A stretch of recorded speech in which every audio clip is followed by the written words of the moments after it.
Morning అండి. Coffee తీసుకున్నారా?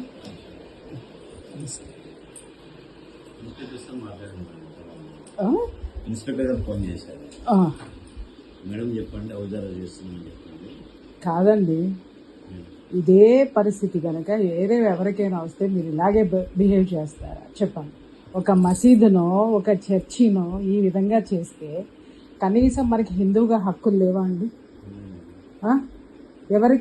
ఎవరికైనా ఇంత ధైర్యం ఉంటుందా? అంటే హిందువుల కోసమే కొట్లాడుకొని ఉండాలండి. ఏం కర్మ? ఇప్పుడు ఆ శాలం రాజు ఇష్టం వచ్చినట్టు విగ్రహారాధన చేసేవాడు బజారు మనుషులు అన్నాడు, వ్యభిచారులు అన్నాడు, మల్లెపూలు పెట్టుకున్న ఆడవాళ్ళు వ్యభిచారులు అన్నారు. నేను డీజీపీకి కంప్లైంట్ ఇచ్చి 2 నెలలు అయితే ఇంతవరకు లీగల్ ఒపీనియన్ తీసుకుంటున్నామని మాట్లాడాడు.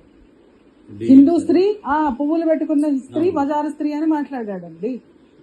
చేసినప్పుడు ఇంతవరకు 2 నెలల నుంచి లీగల్ ఒపీనియన్ తీసుకుంటున్నారు. వాడెవడో అక్కడ ఉన్నవాడిని అరెస్ట్ చేయడానికి. కానీ మాకైతే ఏ లీగల్ అక్కర్లేదు, ఏమక్కర్లేదు. డైరెక్ట్గా నైటే అరెస్టులు చేసేస్తారు, అన్ని ఇది పడేస్తారు. ఏం కర్మ అండి? భారతదేశంలో పుట్టి హిందూగా పుట్టడం ఒక కర్మ అయిపోయింది. ఇప్పుడు ఏంటంటే చట్టానికి బానిస చేసి దాన్ని ఖచ్చితంగా మనం చట్టం ఎవరికి బానిస అది అడుగుతున్నాను సార్ నేను. చట్టం ఈ రోజు ఎవరికి బానిస అయింది?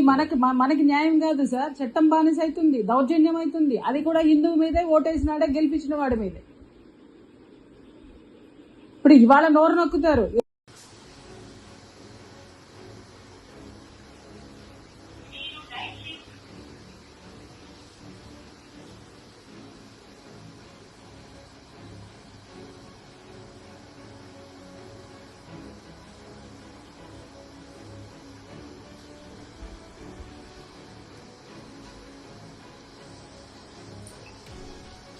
వస్తామేమో మసీదు ముందు రాగానే డబ్బులు మనం ఆపేసి ముందుకు పోవాలా? కాదు సార్, హిందువులు దీపావళి చేసుకోవద్దు.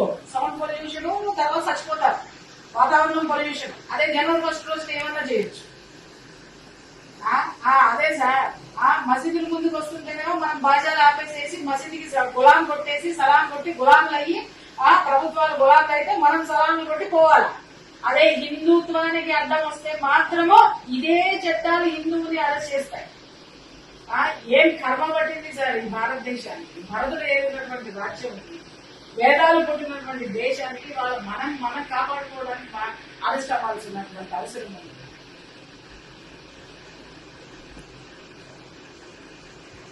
సార్ నేను TV5 లో చేశానండి. TV5 reporter. ఫస్ట్ దీనికంటే జెమినీ 95 నుంచి జెమినీలో చేశాను, తర్వాత ఈనాడు చేశాను, తర్వాత క్రైమ్ టుడే మ్యాగజైన్ చేశాను, తర్వాత TV5 చేశాను.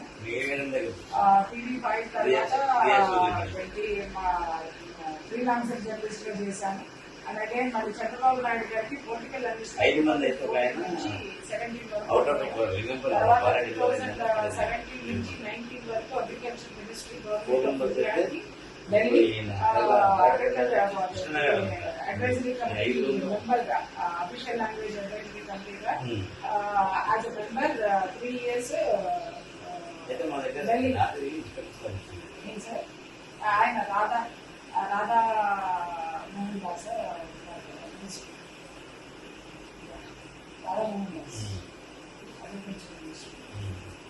తర్వాత ఇక నేను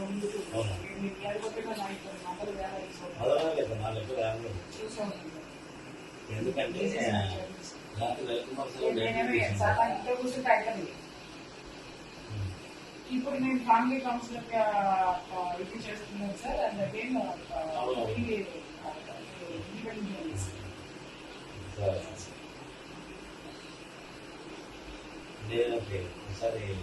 రాధా మనోహర్ క్లాస్ లేదు సార్. బెటర్ యోయో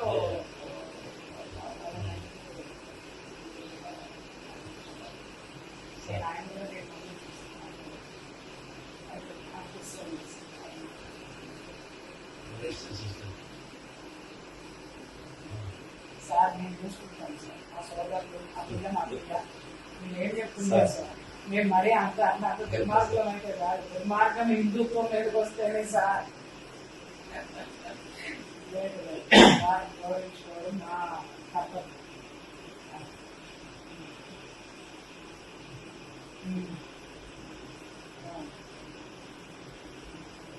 సార్ అదే కనుక చేస్తే ఇంకా దెబ్బకొట్టినట్టు అవుతుందని దయ్యాన్ని చెప్పండి, రెచ్చగొట్టినట్టు అవుతుందని చెప్పండి. ఒకటేసారి సావు ఎప్పుడైనా వస్తుంది సార్, కానీ మంచి పని చేసేసి వస్తాం అంతే.